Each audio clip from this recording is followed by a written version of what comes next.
దాదాపుగా frame out అయిందనే చెప్పుకోవాలి. ఇప్పుడు యుద్ధం అంతా కూడా ఇరాన్కి అమెరికా సెంట్రిక్గానే జరుగుతోంది. ఈ క్రమంలో అసలు ఎక్కడో ఉన్న ఇరాన్ మీద అమెరికా దాడులు చేయగలిగింది, ఏ టైంలో ఎటువంటి ప్లానింగ్తో వెళ్ళింది, ఎలా దాడులు చేయగలిగింది, దాదాపు కొన్ని వేల కిలోమీటర్ల దూరంలో ఉన్న ఇరాన్ ఎలా చేయగలిగింది, అసలు ఈ ఆపరేషన్ పేరేంటి, వీటన్నిటికి సంబంధించి డీటెయిల్గా మాట్లాడుకుందాం. దానికన్నా ముందు ఖమేనీకి టార్గెట్గా 37 గంటల పాటు ఆపరేషన్ ఎలా చేయగలిగింది, ఇప్పుడు కూడా ఖమేనీకి సంబంధించి ఇంకొక ఆపరేషన్ ప్రయోగించే అవకాశం ఉందా, ఆపరేషన్ ప్రయోగించబోతోందా, దానికి సంబంధించి డీటెయిల్గా మాట్లాడుకోబోతున్నాం. దానికి సంబంధించిన బ్రేకింగ్ న్యూస్ చూస్తున్నారు. Here it is on the screens of RTV. War breaking news గా మీరు చూస్తున్నారు. ఇరాన్పై అమెరికా భీకర దాడులకు దిగింది. ఈ నేపథ్యంలోనే ఎక్కడో ఉన్న మిసోరీ అంటే అమెరికా, ఇదిగోండి ఇదంతా కూడా అమెరికా, యునైటెడ్ స్టేట్స్ ఆఫ్ అమెరికాకు సంబంధించి ఇది మిసోరీ నుంచి ఎక్కడో ఉన్న ఇరాన్, దాదాపు 11,000 కిలోమీటర్ల దూరంలో ఉంది ఇరాన్లోని ఇక్కడ ఉన్న ఈ ఫోర్దోకి సంబంధించి న్యూక్లియర్ ప్లాంట్ ఉంది, దాంతోపాటు నటాన్స్ ఉంది, నటాన్స్తో పాటు ఇస్ఫహాన్, ఈ మూడిట్లో ప్రధానంగా దీన్ని టార్గెట్ చేయడానికి ఇక్కడ ఇజ్రాయెల్ కోరింది. సో ఇక్కడ రెండు మాటలు, ఇజ్రాయెల్ కోరింది కేవలం నటాన్స్కి సంబంధించో లేకపోతే ఫోర్డోకి సంబంధించో లేకపోతే ఇస్ఫహాన్కి సంబంధించి కాదు, ఖమేనీకి సంబంధించి కూడా. ఖమేనీ కూడా బంకర్లో దాక్కున్నాడు, ఆ బంకర్లు కూడా చాలా స్ట్రాంగ్. అందుకే ఈ ఆపరేషన్ ముందుగా ఇది సక్సెస్ అయితే నెక్స్ట్ ఖమేనీ మీద కూడా అదే వ్యూహంతో వెళ్ళబోతుంది అమెరికా. అవును, అదే వ్యూహంతో వెళ్ళబోతుందనే చర్చ జోరందుకుంటున్న తరుణంలో ఇప్పుడు దీని గురించి మనం డీటెయిల్గా మాట్లాడుకోబోతున్నాం. ఎందుకు డీటెయిల్గా మాట్లాడుకోబోతున్నా అనేది కూడా నేను చెప్పే ప్రయత్నం చేస్తా. ఇక్కడ మిసోరీ నుంచి అక్కడ ఇరాన్లో దాదాపు 11,000 కిలోమీటర్లు ట్రావెల్ చేయాలంటే ప్రపంచంలోనే ఎక్కడా లేదు అటువంటి ఫైటర్ జెట్. మరి ముఖ్యంగా ఆ ఫైటర్ జెట్తో పాటు ఈ B2 అనే ఫైటర్ జెట్, దీని పేరు B2 అనే ఫైటర్ జెట్, దీంతో పాటు దీని మిసైల్కి సంబంధించి మాట్లాడుకున్న సందర్భంలో బంకర్ బస్టర్ బాంబులు అంటారు, వాటిని మోసుకు వెళ్ళాలంటే అఫ్కోర్స్ మిగతా ఉన్నాయి, బట్ కంప్లీట్గా ప్రిసైజ్గా జరగాలంటే దీనివల్ల మాత్రమే సాధ్యం. అలాంటిది దాదాపుగా 14 బంకర్ బాంబులను ఎలా ప్రయోగించింది, వాటి సత్తా ఏంటి, ఇవన్నీ కూడా మాట్లాడుకునే ప్రయత్నం చేద్దాం. బట్ ఇంకొక 37 గంటలకు సంబంధించి, అవును ఇంకొక 37 గంటలని వెచ్చించబోతోంది అమెరికా. ఇటు Iran supreme leader Ayatollah Ali ఖమేనీని లేపేయడానికి ఆ ప్లాన్ని సిద్ధం చేసుకుందా, ఇటువంటి చర్చ జోరందుకుంటోంది. ఎందుకంటే ఇప్పుడు అక్కడ రెజ్యూమ్ చేంజ్ అవ్వాలనేది అమెరికా పట్టుబట్టి కూర్చుంది. ఇక్కడేమో supreme leader Ayatollah Ali Khamenei మాత్రం నేను ఎక్కడ మారేది లేదు అంటున్నాడు. సో ఈ క్రమంలోని ఇరాన్లో మరి ముఖ్యంగా ఫోర్దోకి సంబంధించి ఘటన జరిగిన తర్వాత అసలు ఇరాన్ ఊహించలేదు అంత వేగంగా అమెరికా దాడి చేస్తుందని చెప్పి. బట్ వాళ్లకున్న క్యాలిక్యులేషన్స్లో అక్కడి నుంచి మరి ముఖ్యంగా యురేనియంని తరలించేశారు. యురేనియం తరలించిన క్రమంలోని వాళ్ళకి అర్థమైంది ఇక ఖమేనీకి టైం దగ్గర పడింది, ఖమేనీని ఏ క్షణమైనా అమెరికా లేపేస్తుంది. మీరు గుర్తుంటుంటే కనుక ఎప్పుడైతే దాడి జరిగిందో ఆ దాడి కొంచెం అటు ఇటుగా తన వారసుని ప్రకటించారు, ఒక 3 వారసుని ప్రకటించారంటూ సోషల్ మీడియా వేదిక పెద్ద ఎత్తున చర్చ జరిగింది. అసలు ఎందుకు ఇంతలా ఇష్యూ జరిగింది, అసలు ఎందుకు ఖమేనీ భయపడ్డాడు అనే అంశానికి సంబంధించి మాట్లాడుకున్న సందర్భంలో మీరు చూస్తే మిసోరీ నుంచి ఇరాన్కి సంబంధించి వెళ్ళే క్రమంలో ఒక 11,000 కిలోమీటర్లకు సంబంధించి మాట్లాడుకున్న క్రమంలో 37 గంటలు దాదాపుగా 25 నిమిషాలు పనికార్యం చేస్తుంది. మిగిలిన ఆ రిటర్న్ జర్నీ కింద మాట్లాడుకోవచ్చు. ఇరాన్పై అమెరికా భీకర యుద్ధానికి పాల్పడిన ఆ అంశాన్ని మనం చూస్తున్నాం. దీని పేరు ఆపరేషన్ మిడ్ నైట్ హ్యామర్. మన తెలుగులో 2 ట్రాన్స్లేషన్లో చెప్పాలంటే అర్ధరాత్రి స్తుతి దెబ్బ అని చెప్పుకోవాలి. ఇదిగో ఆపరేషన్ మిడ్ నైట్ హ్యామర్. ఈ ఆపరేషన్ మిడ్ నైట్ హ్యామర్ని ఈ కార్యక్రమాన్ని ప్రారంభించింది. సో ఇక్కడ మీరు చూస్తే మిసోరీ కేంద్రంగా ఇరాన్లోని ఫోర్డో అణుస్థావరంపై అటాక్కి దిగింది. అంటే మిసోరీ నుంచి ఫైటర్ జెట్స్ని ప్రయోగించింది. 11,000 కిలోమీటర్లు ట్రావెల్ చేశాయి. సో అసలు ఎలా ట్రావెల్ జరిగాయి అవన్నీ కూడా మాట్లాడుకునే ప్రయత్నం చేద్దాం. నేను పాయింట్ టు పాయింట్ మనం వివరించుకునే ప్రయత్నం చేద్దాం. ఎక్కడెక్కడ దాడి చేస్తుంది ఫోర్డో, నటాన్స్, అలాగే ఇస్ఫహాన్, వీటిని టార్గెట్ చేసుకొని ప్రధానమైన ఫోకస్ అంతా కూడా ఫోర్డోకి సంబంధించి.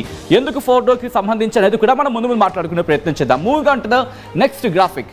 ఇక్కడ 37 గంటల పాటు ఏకదాటిగా ప్రయాణించాయి 2 బాంబర్ ఆ విమానాలు. Moving on to the next B2 spirit stealth బాంబులు ప్రయోగించింది అమెరికా. వీటి నుంచి ప్రయోగించడం జరిగింది.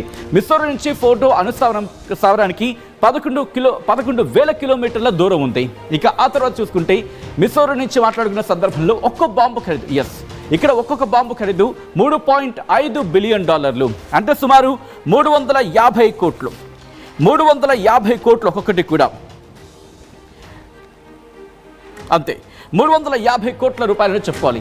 ఇక దీనికి సంబంధించి అసలు ఎలా సాధ్యమైంది? గాల్లోనే ఇంధనాన్ని నింపుకుంది B2 బాంబర్లు అంటే అర్థం చేసుకోవచ్చు. గాల్లో మరి ఇంధనం నింపుకుంటే ఏ కెపాసిటీ ఉంటుంది, అసలు దాని కెపాసిటీ ఏంటి, ఇవన్నీ కూడా మాట్లాడుకుందాం. ఈ పాయింట్స్ గుర్తుపెట్టుకోండి. దాడుల తర్వాత సేఫ్గా ల్యాండ్ అయ్యాయి వాళ్ళ ఫైటర్ జెట్స్ కావచ్చు, అవన్నీ కూడా దాడుల తర్వాత సేఫ్గానే ల్యాండ్ అయ్యాయి యుద్ధ విమానాలు. ఫోర్డో అణు కేంద్రాన్ని నాశనం చేస్తామంటూ అమెరికా ప్రకటించింది.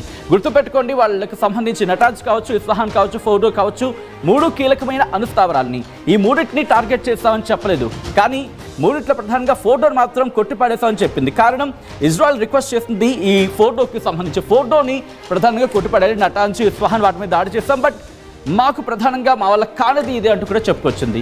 సో ఈ నేపథ్యంలో ఒక్కసారి ఈ మ్యాప్ని ఫుల్ ఫ్రేమ్లో చూద్దాం. ఈ మ్యాప్ని ఫుల్ ఫ్రేమ్లో చూసిన తర్వాత డీటెయిల్గా మీకు నేను చెప్పే ప్రయత్నం చేస్తా. ఆ తర్వాత దీని స్పెసిఫికేషన్స్, ఖమేనీని టార్గెట్ చేసిందా అమెరికా, ఎస్ అని ఒక చర్చ అయితే మాత్రం జోరందుకుంది. అది ఎంతవరకు వాస్తవం అనేది మనం వెరిఫై చేసే పరిస్థితి లేదు, ఎందుకంటే అటు అమెరికా ధృవీకరించదు, at the same time Iran వార్తలు బయటికి చెప్పదు. సో ఈ క్రమంలోనే మిసౌరీ నుంచి వెళ్ళిన క్రమంలో 11,000 కిలోమీటర్లు ఒక ఫైటర్ జెట్ ఎలా ట్రావెల్ చేయగలిగింది? అసలు ఎంత ఆల్టిట్యూడ్కి వెళ్తాయి? సాధారణమైన ఫ్లైట్స్ గురించి మాట్లాడుకుంటూ ఉంటాం, బట్ ఇవి ఎంతవరకు వెళ్తాయి? అక్కడ దాడి చేయాలంటే మరీ ముఖ్యంగా 200 అడుగులు ఇది ఉంది. అక్కడ 300 అడుగుల లోపల ఎలా కొట్టగలిగింది? ఒక బాంబు సరిపోయిందా? 14 బాంబులు ఎలా వేశారు? ఇవన్నీ కూడా డీటెయిల్గా మాట్లాడుకునే ప్రయత్నం చేద్దాం.